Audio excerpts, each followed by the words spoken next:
we see this incredible story, the rebuilding of the wall, the rebuilding of the relationships in the community, the rebuilding of the relationship from the Jewish people to their God, and this overflowing, joyful celebration where the resources are pooled and the poor are cared for.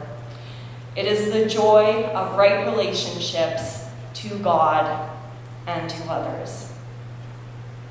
And so I've used this vision in Nehemiah to inform the work of equipping churches for community ministry and for justice ministry. Our mandate is to join in works of service together as the body of Christ, each as God has gifted us. But it's also part of our mandate is to equip others in the church.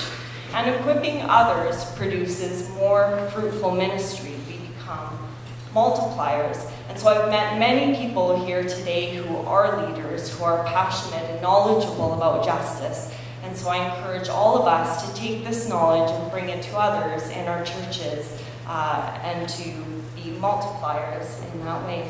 Some of the barriers that we've learned exist is that, and I think we've heard some of that from these other speakers as well, is that justice is not a priority.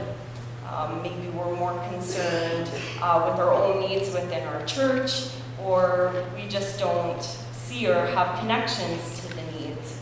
And that was seen as another barrier, is our sheltered comfort zone, that often our wealth as middle class Canadians insulates us from seeing and experiencing injustices in our society.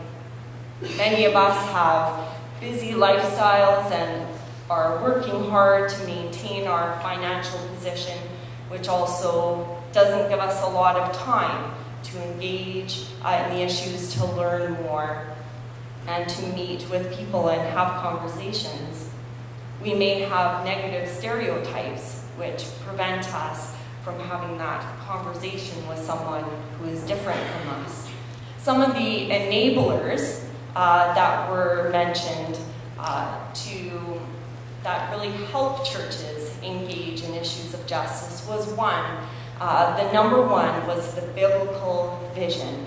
And we've heard so much of that today with all these incredible speakers and the biblical stories they've shared. And as I shared my own vision from Nehemiah, that's the number one enabler, is to bring the vision to our church people.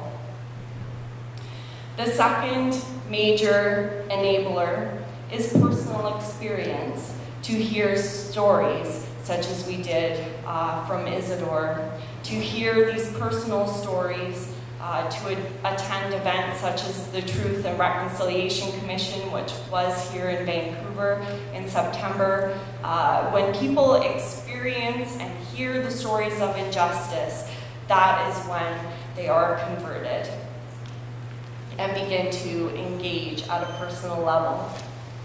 The first step is to be aware, to be alert, and to become educated.